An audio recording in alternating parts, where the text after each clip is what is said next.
할렐루야. 거친 파도가 나를 향해 와도 주와 함께 날아오르기를 주의 이름으로 축원합니다.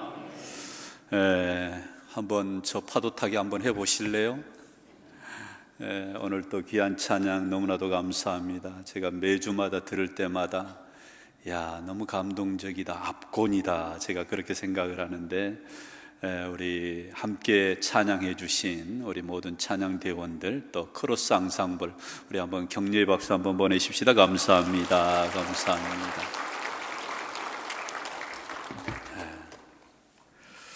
우리가 이 세상에 태어나 저마다의 꿈과 비전을 가지고 살아가지요. 좀 더 잘 살아보겠다고, 또 행복하게 살겠다고 우리는 우리 자신들만의 그런 인생의 항해를 시작합니다. 그러나 채 우리의 항해가 얼마 되지 않아서 생각지 않은 그런 돌풍을 만나게 되고 불청객을 만나게 됩니다. 그 불청객은, 그 돌풍은 다름 아닌 우리의 삶 가운데 우리를 힘들게 하고 지치게 하는 고난이라고 하는 불청객입니다. 정말 반갑지 않은 이 고난이라고 하는 이 불청객은 우리를 너무나도 힘들게 하고 지치게 만드는 거지요. 내 인생의 플랜을 세웠는데 사실 내 인생의 계획 가운데는 이런 돌발 변수라고 할 수 있는 고난은 우리가 별로 계획해 놓은 바가 없기 때문에 더더욱 이 고난이 예기치 못할 때 우리에게 찾아오므로, 그래서 우리는 이 고난 때문에 너무나도 힘겹게 살아갑니다.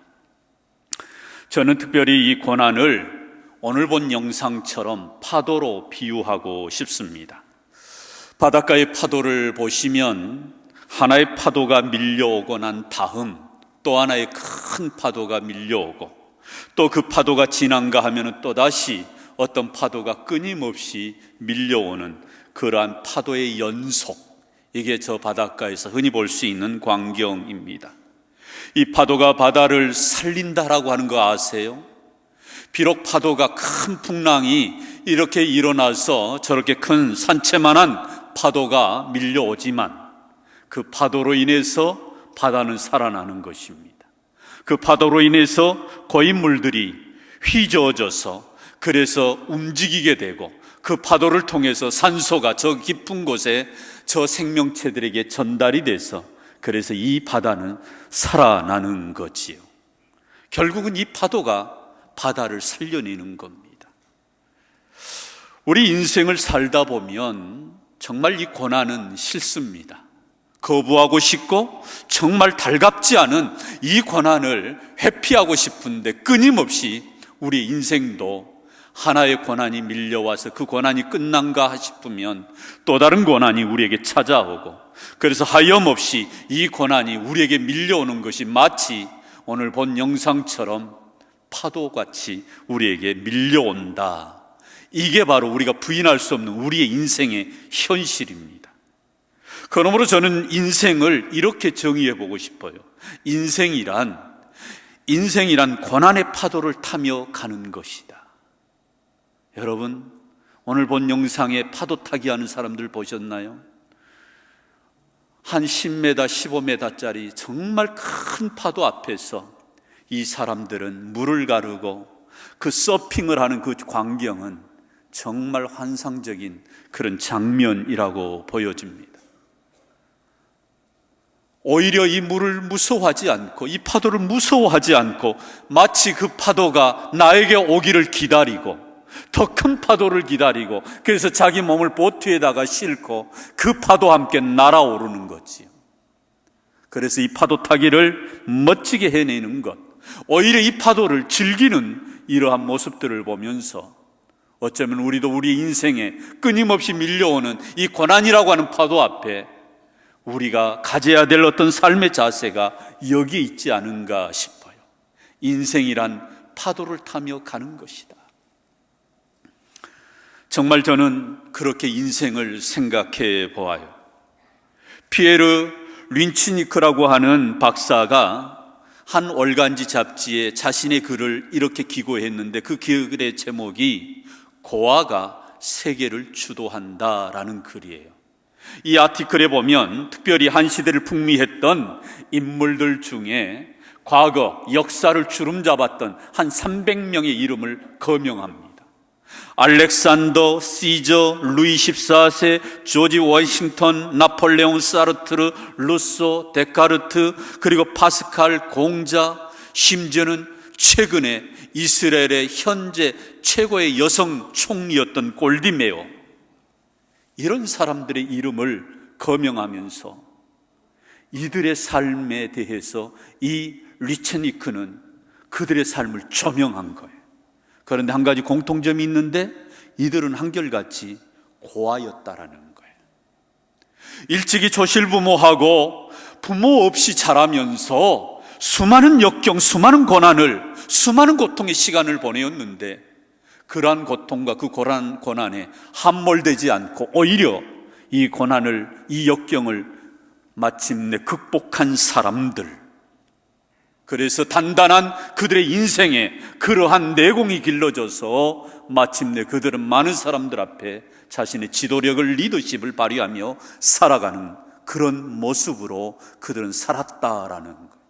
정치적인 지도자로 또는 철학적인 또는 사상적인 그러한 영향을 주는 사람으로 이러한 인물들이 과거에 그 부모를 잃어버린 고난, 그 고난을 이겨낸 사람들을 언급하고 있어요.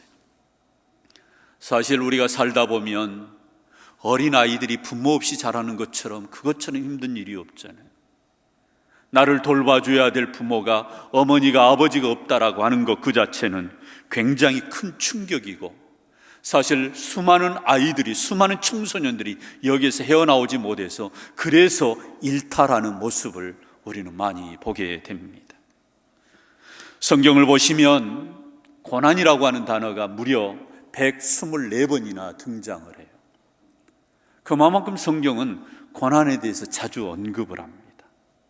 그 이야기는 고난은 우리에게는 재수 없는 것이고 회피하고 싶고 고난을 싫어할 수밖에 없는 우리의 본성들이 다 있는데, 본능적인 방어의 어떤 그런 태도가 있는데, 그럼에도 불구하고 성경은 고난을 적극적으로 우리에게 소개하고 있어요.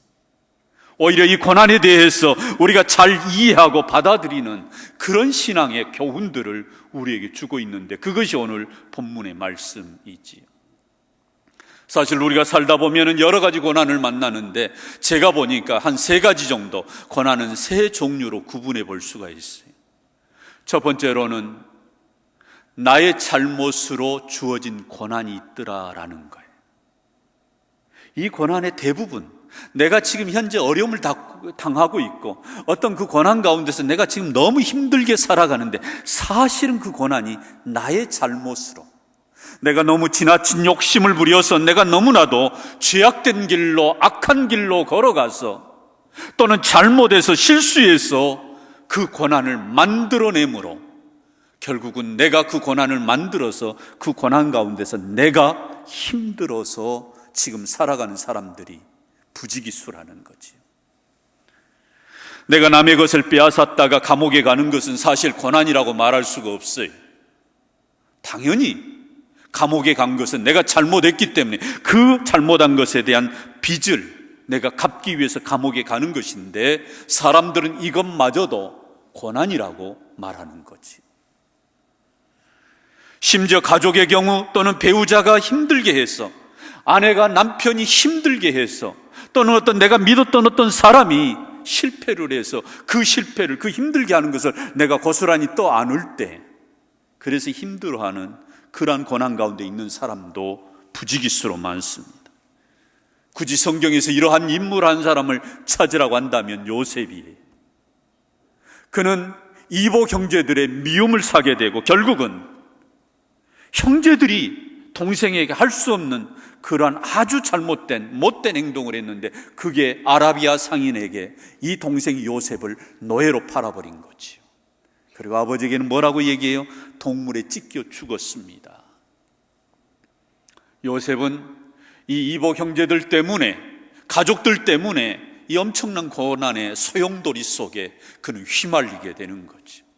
그래서 오랜 세월 동안 이 고난을 그는 겪어야만 했는데 기꺼이 이 요셉은 이 고난을 이겨내고 마침내 애굽의 총리가 되는 그러한 삶으로 그의 인생은 해피엔딩으로 마감이 되는 것을 보게 됩니다. 우리 흔히 하는 말로 유리천정을 깨고 나온 사람, 그 사람이 다름 아니라 일찍이 요셉이 그런 인생을 살았던 거예요. 중요한 것은 내가 잘못을 했거나 내 가족이, 내 형제가 어떤 누군가의 잘못으로 인해서 내가 그 고난의 현장 속에서 살아가는 사람들이 부지기수로 많다라는 겁니다. 또 어떤 종류의 고난이 있을까요? 애매히 당하는 고난도 있습니다. 내가 지금 고난을 당하고 있긴 하지만 내가 별로 크게 잘못한 것이 없는데, 죄 지은 것도 실수한 것도 없는데 왜 내가 고난을 당해야 되는지 그 이유를 알지 못한 채 살아가는 사람들이 너무나도 많은 거예요. 그 고난의 원인을 내가 알면 내가 기꺼이 받아들이고 내가 이 고난을 감내하겠는데 내가 왜 이 고난을 당해야 되는지 이유를 알지 못한 채 고난 가운데, 고통 가운데 있는 사람들이 또한 많습니다. 그 대표적인 사람을 꼽으라고 한다면 욥이라는 사람이죠. 욥은 사단이 욥을 시험하는 거지요. 그래서 하루 한 날 아들 10명이, 아들, 딸 10명이 한순간에 세상을 떠나게 되고, 그리고 그 많던 그런 부귀가 다 순간 다 사라져버리는 엄청난 고난을 맞습니다. 그러면서 그야말로 몸뚱아리 하나 남았는데 그 몸뚱아리도 그러한 여러 질병으로 그는 고통 가운데 살아가는 그러한 애매히 당하는 고난, 내가 뭔가 잘못을 했으면 그것 때문에 받는 거라고 기꺼이 감당하겠는데 이유를 모르는 거예요. 이게 바로 욥이 당한 고난이었어요. 그럼에도 불구하고 이 욥은 이 고난 가운데서 신앙의 자세를 잃지 않습니다. 그게 욥기 23장 10절에 이렇게 나와 있어요. 우리 한번 같이 한번 읽습니다. 시작. 내가 가는 길을 그가 아시나니 그가 나를 단련하신 후에는 내가 순금같이 되어 뭐하리라? 나오리라. 아멘. 이 욥은 비록 이 고난의 의미를, 어떤 이유를, 원인을 알지 못했지만 그러나 애매하게 당하는 이 고난 앞에 이러한 신앙의 견지가 있었어요. 반드시 하나님이 나를 단련하신 후에는 나를 정금처럼, 순금처럼 하나님 앞에 나가게 할 것이다. 이걸로 이 애매히 당하는 고난을 견디어낸 겁니다. 그래서 일찍이 베드로도 그가 이렇게 베드로전서 2장에서 그가 고백합니다. 우리 19절로 20절 말씀 한번 같이 읽습니다. 시작. 애매히 고난을 받아도 하나님을 생각함으로 슬픔을 참으면 이는 아름다우나 죄가 있어 매를 맞고 참으면 무슨 칭찬이 있으리요. 오직 선을 행함으로 고난을 받고 참으면 이는 하나님 앞에 뭐하니라? 아름다우니라. 고난의 이유를 모르겠어도, 고난의 원인을 내가 찾지 못했어도 우리는 이 신앙의 자세를 견지하기를 주의 이름으로 축원합니다. 내가 고난을 애매하게 받아도 애매히 당하는 이 고난 앞에서 하나님을 생각함으로 이 슬픔을 참고 선을 행하는 삶, 이게 우리 믿는 성도들의 신앙의 자세여야 한다라는 거죠. 마지막 세 번째로 또한 어떤 종류의 고난이 있느냐? 영적으로 당하는 고난이 또한 있습니다. 이 고난은 내가 하나님을 믿음으로, 내가 신앙생활함으로 그것 때문에 오는 고난이지요. 우리 예수님도 일찍이 공생의 사역을 할 때부터 악한 영에 의해서 우리 예수님은 시험을 당하시고 또한 수많은 사역의 현장 속에서 예수 그리스도의 사역을 방해하고 대적하는 그러한 반대자들을 수없이 만났어. 이것은 바로 영적인 고난이지. 가는 곳마다 예수님을 대적하고 예수님을 죽이려고 모의하는 그러한 사람들과의 끊임없는 영적인 전투와 싸움이 우리 예수님에게 있었어요. 그러면서 우리 예수님이 제자들을 향하여서도 세상이 너희들을 미워할 것이다. 그러나 그것을 이상하게 여기지 말아라. 왜냐하면 세상은 나를 미워함으로 나를 믿는 너희들을 미워하게 될 것이다. 그래서 박해가 있고 그래서 순교가 있다라는 거예요. 오늘날도 많은 사람들이 하나님을 믿음으로 우리가 하나님을 섬기는 이 신앙으로 살아갈 때 고난 가운데 있는 사람들이 많아요. 교회 다닌 사람을 향하여서 수많은 사람들은 손가락질을 하고 그러면서 그러한 수모를 우리가 당할 때가 많이 있어요. 중요한 것은 우리가 어떤 종류의 고난을 만났든지 간에 우리가 이 고난 앞에서 배울 수 있어야 한다라는 거예요.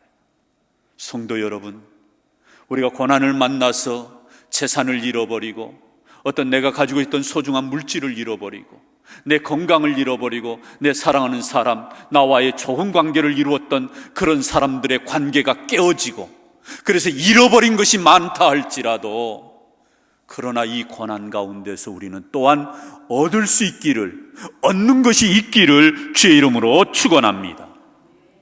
우리 이 고난 가운데서 우리는 잃은 것도 있겠지만 얻는 것이 있어야 된다는 거예요. 그게 뭐겠어요? 지혜를 얻고 믿음을 얻고 교훈을 얻고 그리고 다시 일어서는 저 수많은 파도가 나를 향하여 밀려온다 할지라도 나는 주와 함께 날아오르겠다라고 하는 이런 도전정신이, 이러한 신앙의 담대함이 이 고난을 통해서 우리 안에 일어나기를 주의 이름으로 축원합니다. 그래서 고난당한 것이 내게 유익이라고 오늘 시편의 기자는 우리에게 노래하는 겁니다. 그렇다면 사랑하는 성도 여러분, 우리가 이 고난을 어떻게 받아들이고 살아야 할까? 우리는 세 가지를 좀 묵상하려고 합니다. 우리가 당한 이 고난 앞에서 우리는 이 고난을 어떻게 받아들여야 되냐 이 말이에요. 첫 번째로는 우리는 이 고난 속에서 하나님의 음성을 들을 수 있어야 한다라는 겁니다. 우리가 고난을 만나면 사실 그 고난에 너무 우리가 함몰되어서 우리가 정작 보지 못하고 듣지 못하는 경우가 일반적입니다. 내가 왜 고난을 당하였는지 그 원인을 찾아내기가 쉽지가 않습니다. 우리는 나무보다는 숲을 보는 지혜가 필요한 것처럼 우리 이 내가 고난당하고 있는 이 고난의 전체의 그림을 우리는 볼 수 있는 그런 눈이 우리에게 있어야 된다는 거지. 그런데 무엇보다도 이 고난에 귀를 기울여 보면 여기에 하나님의 교훈이, 하나님의 메시지가, 하나님의 음성이 담겨 있음을 우리는 깨닫게 됩니다. 이 고난을 통해서 나를 좀 더 겸손하게 하고자 하는 하나님의 메시지, 이 고난을 통해서 한 걸음 한 걸음 하나님께로 인도하시고자 하는 하나님의 음성이 있다, 이 말입니다. 그러므로 우리가 이 고난 앞에서 우리가 하나님의 음성을 들으려면 먼저 전제되어야 될 것이 있는데, 그게 바로 하나님의 말씀을 가까이 하는 삶이에요. 늘 우리에게 말씀하시는 하나님, 이 땅에 로고스로 오셨던 하나님, 그 하나님의 음성을 우리가 듣는 그러한 삶을 살려면 이미 우리에게 주어진 이 하나님의 말씀을 우리는 묵상하고 큐티하고, 그리고 이 말씀을 늘 읊조리면서 이 말씀 가운데서 내 인생을 해석하고 내가 당한 고난을, 그 의미를 해석해내는 하나님의 음성을 듣는 저와 우리 모두가 되기를 주의 이름으로 축원합니다. 이게 우리에게 필요하다는 거예요. 오늘 시편 기자도 71절에서 분명하게 고백합니다. 우리 한번 같이 읽습니다. 시작. 고난당한 것이 내게 유익이라, 이로 말미암아 내가 주의 율례를 배우게 되었나이다. 그가 고난당한 것이 유익이라고 말하는 데는 내가 이 고난으로 하나님의 율례를 배웠기 때문에, 이 율례가 뭐겠어요? 율법입니다. 율법이 뭐예요? 하나님의 말씀이지요. 이 말씀을 통해서 고난의 의미를 알고 고난이 왜 나에게 허락되었는지 이 말씀을 통해서 배우게 되면서, 그러면서 이 고난이 나에게 유익하였도다라고 고백하는 거예요. 그렇습니다. 우리가 이 고난을 통해서 하나님의 음성을 들을 때 고난이 고생이 아니고 억울함이나 상처가 아니고 오히려 이 고난은 나에게 영광이 되는 것이고, 영광의 면류관을 우리 모두가 먼 훗날 우리 주님의 보좌 앞에서 받을 수 있기를 주의 이름으로 축원합니다. C.S. 루이스라고 하는 영국의 소설가요, 그러면서도 기독교 변증가로 활동을 해서 많은 책을 써서 많은 사람들에게 큰 영향력을 끼쳤던 C.S. 루이스라고 하는 분이 있어요. 이런 분이에요. 이분이 참으로 자기의 삶 가운데서 아픔이 있었어요. 그 아픔은 뭐냐면, 어린 시절에 어머니가 너무 질병으로 앓습니다. 고통을 당해요. 그러다가 결국은 그 질병을 이겨내지 못하고 어머니는 세상을 떠나요. 이 어머니가 세상을 떠나는 것 그 자체가 이 루이스에게 너무나도 큰 충격인데, 문제는 아버지가 어머니를 잃어버린 상실감 때문에 너무너무 힘들어해요. 그래서 아버지가 방황하는 것입니다. 아버지가 두 아이들을 돌봐야 되는데 자꾸만 아버지가 방황하고 밖으로만 도는 거예요. 이러다 보니까 자기 위의 형이 가출을 해버려요. 생각해 보세요. 어머니가 세상을 떠나고 아버지는 밖으로 도시고 형님은 가출하고, 루이스로서는 어린 시절이, 청소년 시절이 너무너무 고통스러웠어요. 그런데 이러한 인생의 대전환점이 옵니다. 그게 뭐냐? 젊은 날에 창조주 하나님을 만나고 예수 그리스도를 만나고, 그리고 그분이 말씀하시는 그 말씀 속에서 그는 비로소 인생의 방황과 절망의 늪에서 그는 헤어나오는 거예요. 그리고 오히려 영적인 기쁨을 깨달으면서, 그래서 그가 깨달았던 것을, 그가 경험했던 것을 나름대로 수많은 책으로 많은 사람들에게 선한 영향력을 끼쳤어요.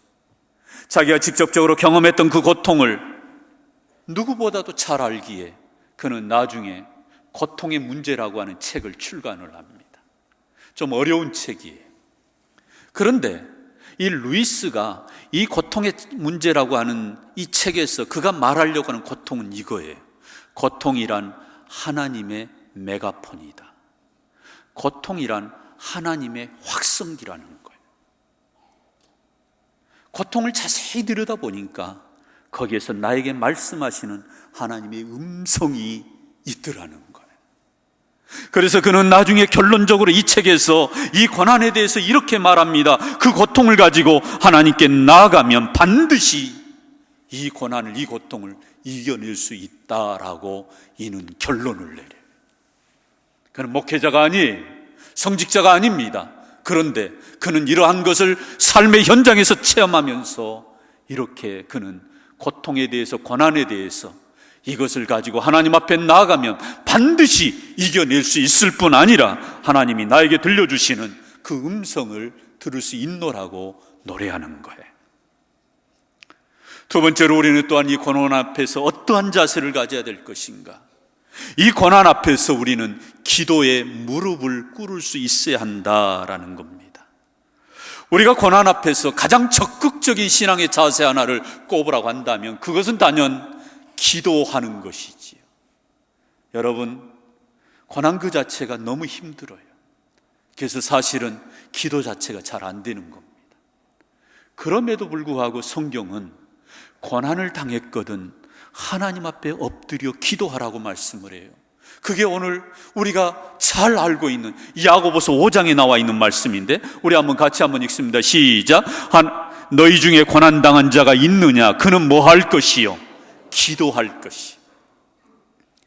고난 그 자체가 우리의 기도를 가로막고 우리의 기도를 닫아버리는 그런 너무나도 버거운 것인데, 그럼에도 역설적으로 성경은, 하나님은 우리에게 말씀하시기를 고난당한 자가 있느냐? 하나님 앞에 뭐 할 것이요? 기도할 것이요. 왜 기도하라고 그래요? 기도하면 하나님이 내 인생 가운데 개입하시는 거예요. 여러분, 그러므로 기도를 어떻게 정의하세요? 저는 기도를 정의하기를, 기도는 내 인생으로 하나님을 초청하는 것이다. 기도라고 하는 것은 내가 하나님 앞에 기도하면 하나님이 내 인생 가운데 개입하신다, 간섭하신다. 여러분, 이것을 믿습니까? 그래서 기도는 중요한 거예요. 왜 우리가 기도합니까? 기도하면 하나님은 내 인생 가운데 간섭하시고 개입하신다는 거예요. 너는 내게 부르짖어라. 그러면 내가 네게 응답하겠고, 네가 알지 못한 크고 비밀한 것으로 네게 보이리라. 이게 뭐예요? 내가 네 인생 간섭하겠다는 거예요. 내가 네 인생에 내가 관여하겠다라는 거예요. 그래서 나를 도우시겠다는 거예요. 나를 일으켜 주시겠다는 거예요. 그러므로 기도라고 하는 것은 이 우주 만물을 창조하신 하나님을 내 인생으로 끌어당기는 거지요. 내 인생으로 초청하는 거예요. 고난당한 자가 있느냐? 그는 하나님께 뭐 할 것이요? 기도할 것이요. 이것이 우리가 가져야 될 신앙의 자세라는 거예요. 카나다 로키 산맥에 가면 무릎 꿇는 나무가 있어요. 해발 3,000m 이상에서 사실은 수목의 한계선이라고 그럽니다. 잘 자라지 않는 그런 환경, 공기가 약하고 산소가 부족하고 심지어는 강한 바람이 있고, 그리고 수많은 더위와 그런 수많은 추위를 겪기 때문에 나무가 잘 자라지 않은 거예요. 그러함에도 수목이 잘 자랄 수 없는 환경 가운데서 오랜 세월 동안 폭풍을 견뎌내며 자라온 나무가 있는데, 그 나무를 가리켜서 무릎 꿇는 나무 그래요. 이렇게 생겼어요. 바람에 나무 가지가 완전히 휘어진 거지. 마치 무릎을 꿇는 것처럼. 이 나무는 마치 무릎을 꿇는 모습을 하고 있다 하여서 때로는 기도하는 나무로 그렇게 부르기도 한답니다. 그 모습이 영락없이 순종하는 자세로 엎드려 있는 굴복한 자세, 무릎 꿇어 기도하는 자세의 모양이라는 거예요. 이러한 지대의 나무들은 매서운 바람 때문에 위로 곧게 자랄 수가 없다는 거예요. 그래서 나무도 살기 위해서 그 가지를 땅으로, 아래로 그 가지를 향하게 하고 무릎을 꿇어야만 이 눈보라와 강한 바람을, 그 추위를 견뎌낸다는 거예요. 그런데 이 나무가 명품 바이올린의 재료가 된다는 것을 아는 사람은 그렇게 많지가 않아요. 참으로 추위와 더위를 견뎌내고, 그래서 그 나뭇결이 단단해지고, 그래서 어떤 나무보다도 그 나무가 단단해서 이 나무를 깎아 만들어 바이올린으로 만들면 그 공명이 탁월해서 그 음의 선율이 명쾌하게 들린다는 거예요. 그래서 그 다음 사진 보면은 아름답게 바이올린을 채직하는 그러한 아름다운 모습을 볼 수 있어요. 뭐 하세요? 빨리 나와야 돼요. 너무 빨리 지나갔어요. 그래요. 저런 나무를 깎아서 이런 명품 바이올린이 나오는 거예요. 어쩌면 이것이 우리 인생이 아닌가 싶습니다. 어려움이 닥쳤을 때 좌절하고 낙심하는 사람은 그것으로 그의 인생은 끝나는 거지요. 그러나 겸손한 자세로 하나님 앞에 무릎 꿇어 기도하는 사람, 그 사람은 명품 인생으로 다시 태어난다라는 거지요. 그러므로 고난의 폭풍우를 견뎌낸 사람들이 새로운 역사를 만들어내는 거예요. 사랑하는 성도 여러분, 우리가 어떤 고난의 직면에 있든지 중요한 것은 이 고난을 가지고 하나님 앞에 나아가 엎드리는 저와 우리 모든 성도들이 되기를 주의 이름으로 축원합니다. 축원합니다. 마지막 세 번째로 우리는 이 고난이 축복이요 선물임을 또한 알아야 합니다. 오늘 본문에서 분명히 이 시인은 노래하기를 고난당한 것이 내게 유익이라 그랬어요. 이 말의 뜻이 무엇입니까? 고난이 우리에게 축복이고 고난이 우리에게 선물이다라는 의미입니다. 고난은 분명 힘든 것입니다. 고난을 좋아할 사람 누가 있겠어요? 할 수만 있으면 이 고난이 내게서만큼은 지나가기를 원하는 것이 우리 모두의 마음인데, 그런데 돌이켜보면 이 고난이 유익이라, 나에게 선물이고 이것이 축복이었더라고 하는 것을 깨닫게 됩니다. 그래서 이 시인은 67절에서 이전에서 그렇게 고백을 합니다. 같이 한번 읽습니다. 고난당하기 전에는 내가 그릇 행하였더니 이제는 주의 말씀을 뭐하나이다 지키나이다. 고난을 알기 전에는 그냥 그릇 행한 거예요. 사랑하는 성도 여러분, 저는 이지선 씨의 간증을 소개하려고 합니다. 우리가 잘 아시겠습니다마는 이 이지선 씨는 지나가는 차량에 받쳐서 결국 그 타고 있던 차가 불이 붙은 것입니다. 그리고 마침내 의식을 잃어버린 채 그 화염에서 완전히 그는 큰 화상을 입습니다. 3도 화상이면 사실은 피부 이식도 안 되고, 그리고 중요한 것은 지금 그 정도의 지금 상태는 살아날 수 없는 환경이에요. 그런데 그렇게 아리따운 24살의 어여쁜 이지선 씨가 이렇게 바뀐 거예요. 그 앞전 사진 봤어요? 네, 이런 얼굴이 3도 화상으로 이렇게 바뀐 거예요.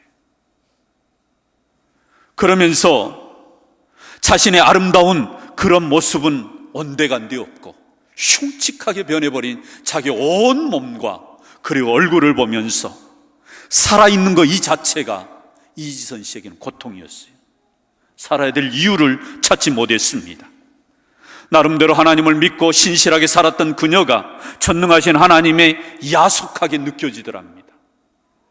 전능하신 하나님이 어찌하여 내가 탄 차량을 그대로 놔두시고 사고를 당하도록 내버려 두시고 내가 이런 엄청난 화상 가운데 이런 흉측한 얼굴로 살게 하셨습니까? 차라리 나를 죽이시지, 데려가시지, 왜 살겠습니까? 너무너무 고통스러웠대요. 어느 정도 회복이 되었지만, 피부 이식을 하고 그래서 나름대로 어떤 형체를 가지긴 했지만 삶의 의미를 전혀 느끼질 못하고 그저 죽고 싶은 마음만이 늘 하루에도 수십 번, 수천 번 하게 되었다라고 말을 해요. 그러면서 그녀는 하나님이 나를 살려두셨으면 하나님의 계획이 있지 않느냐, 조금씩 하나님이 나를 이 세상에 존재하게 하는 이유를 따져 묻게 되었다 말합니다. 그러면서 오늘처럼 주의 날 하나님께 나와서 예배할 때 한 목사님을 통하여서 들려주신 하나님의 음성을 들었는데, 그 음성은 사랑하는 딸아, 나는 너를 여전히 사랑한다. 사랑하는 딸아, 나는 너를 여전히 사랑한다.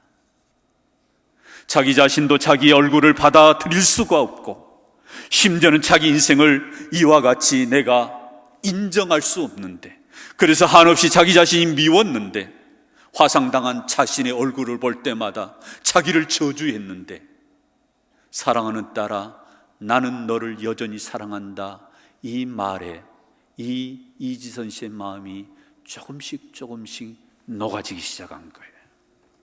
그러면서 하나님이 두 가지 약속을 주셨답니다. 첫 번째는 내가 반드시 너를 세상 사람들 앞에 세울 것이다. 두 번째로는 병들고 약하고 힘들어하는 사람들에게 희망의 메시지가 되게 하겠다. 자막이 안 나와요. 이지선 씨는 듣고 싶었던 하나님의 음성이 뭐였겠습니까? 내가 너의 얼굴을 완전히 회복시켜 주겠다. 이걸 듣고 싶잖아요. 그런데 내가 반드시 너를 세상 사람들 앞에 세울 것이다. 병들고 약하고 힘들어하는 사람들에게 희망의 메시지가 되겠다. 받아들이기가 어려운 거예요. 결국은 시간이 가면서 하나님이 나에게 주신 이 두 가지 약속이 있다는 말에 다시금 예전에 가졌던 신실하신 하나님에 대한 믿음이 조금씩 생겨나기 시작한 겁니다. 다 끝나버린 것 같은 내 인생에도 하나님의 계획이 있다는 말에 이지선 씨의 마음이 달라지기 시작해요. 그리고 거울에 비춰진 자신의 얼굴로 인정하고 싶지 않지만 그것이 받아들여지게 되고, 그리고 서서히 행복해지더라 합니다. 그래서 가족 사진으로 이렇게 아름다운 컷을 남겼어요. 이제 회복이 되고 하나님이 나의 인생에 대한 분명한 계획이 있다는 말을 듣고 그 인생이 이제 서서히 웃음꽃이 피어지면서 온 가족들이 해맑게 웃는 그런 가족 사진이에요. 정말 이 약속의 말씀처럼 훗날 하나님은 이지선 씨를 많은 사람들 앞에 세워서 하나님을 증거하는 사람으로 사용하는 것을 그녀는 경험하게 됩니다.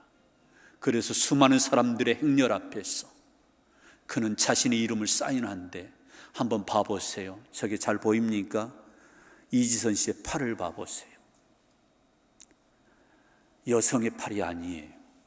완전히 화상으로, 참으로 보기에도 흉측해 보이는 그런 팔이지만 하나님이 나를 향한 계획이 있다라는 이 하나님의 계획 속에 그녀의 인생은 이제 빛으로 서서히 나오는 거예요. 그러면서 그녀가 이렇게 중요한 말을 합니다. 고난이 아니면 받을 수 없는 선물이 많았다. 비로소 고난을 겪고서야 하나님께서 나에게 주고자 하는 큰 선물들을 받게 되었다. 고난이 아니면 그 선물은 받을 수 없다. 이런 말을 해요. 그러면서 고린도후서 4장에서 그녀는 자기 인생의 어둠에서 빛으로 이끌어 주신 이 말씀으로 간증합니다. 우리 같이 한번 읽습니다. 시작. 어두운 데에 빛이 빛이라 말씀하셨던 그 하나님께서 예수 그리스도의 얼굴에 있는 하나님의 영광을 아는 빛을 우리 마음에 비추셨느니라. 우리가 이 보배를 질그릇에 가졌으니 이는 심히 큰 능력은 하나님께 있고 우리에게 있지 아니함을 알게 하려 함이라. 여러분, 이 말씀의 의미를 아시겠어요? 자기는 지금까지 어둠의 긴 터널에 갇혀 있었다는 거예요. 그런데 우리 예수 그리스도께서 그분에게 하나님의 영광의 빛이 가득하여서 그 하나님의 영광의 빛을 자기 가슴 속에, 심령 속에 비추어 주심으로, 예수님이 나에게 비춰 주시는 그 빛으로 말미암아 비로소 내 심령이 빛을 보게 되었다. 그래서 나는 어둠을 청산하고 빛 가운데로 나올 수 있었다라고 간증하는 거예요. 비록 화상을 입은 얼굴과 몸이지만, 여전히 화상의 후유증으로 고통이 있지만, 생각하지 못한 이 교통사고로 인하여서 나의 인생을 송두리째 잃어버렸지만, 그리고 깊은 어둠 가운데에 나는 이제 갇혀 있지만, 그리스도께서, 우리 예수님께서 하나님의 영광의 빛을 나에게 비추어 주심으로 나는 모든 어둠의 터널에서 빠져나오게 되었다라고 간증하는 거예요. 그래서 그녀는 세상이 흔들어도 흔들리지 않는 삶의 정체성을 가지고 살아가고 있다라고 수많은 사람들에게 희망을 주는 메신저로 오늘도 살아가고 있어요. 그녀는 미국에서 상담 심리에 대해서 공부를 하고 지금 한국에 와서는 대학 강단에서 교수로서 수많은 사람들에게 희망의 메시지를 전하는 자로 하나님이 나에게 약속해 주시는 그 말씀을 이루어가는 것을 보면서 살아가노라고 간증하는 것입니다. 사랑하는 성도 여러분, 고난을 이겨낸 성도의 모습입니다. 그렇습니다. 고난이 없는 인생은 없습니다. 모든 사람들에게는 다 고난이 있어요. 고난은 어찌 보면 우리 인생의 필수 과정이고 반드시 통과해야 할 과정이기도 합니다. 하나의 고난이 떠나고 나면 또 하나의 고난이 밀려오고, 끊임없이 파도가 밀려오는 것처럼 사실 우리의 삶 속에는 고난으로 점철된 인생, 이게 우리 인생이라고 한다면 저와 우리 모두는 이 고난 앞에서 반드시 믿음으로 우리가 이 고난을 대응하기를 주의 이름으로 축원합니다. 이 고난 가운데 하나님의 말씀을 가까이 하고 그 말씀 가운데서 주의 율례를 배워서 하나님의 음성을 들을 수 있기를 주의 이름으로 축원합니다. 고난이 있는 자들은 하나님 앞에 겸손하게 엎드릴 수 있기를 주의 이름으로 축원합니다. 엎드려 기도하면 하나님은 우리를 고난을 유익하게 하셔서 이 고난이 아니면 받을 수 없는 복, 우리의 믿음이 성장하고 이 고난을 통해서 하나님을 붙들게 되고 이 고난을 통해서 내가 하나님께로 돌아오게 되는 이러한 엄청난 은혜가 저와 우리 모든 무등교회 성도들에게 있기를 주의 이름으로 축원합니다. 우리는 다음 주일에 추수감사주일을 지켜요. 왜 우리가 이 추수감사주일을 지킵니까? 1년의 삶을 되돌아보면서 하나님이 우리에게 베풀어 주신 은혜, 이 은혜를 우리가 다시 한번 감사하는 거예요. 그런데 중요한 것은 잘된 일, 좋은 일 이런 것만을 감사하는 게 아니라 나에게 고난 주심에도 감사하는 저와 우리 모두가 되기를 주의 이름으로 축원합니다. 이 고난 가운데서 내가 주의 율례를 배우고 이 고난을 통해서 하나님을 가까이 하는 이러한 복을 주심을 우리는 감사하면서 우리가 하나님 앞에 한 걸음 한 걸음 나아가는 저와 우리 온 성도들이 되기를 주의 이름으로 축원합니다. 은혜로우신 아버지 하나님 감사합니다.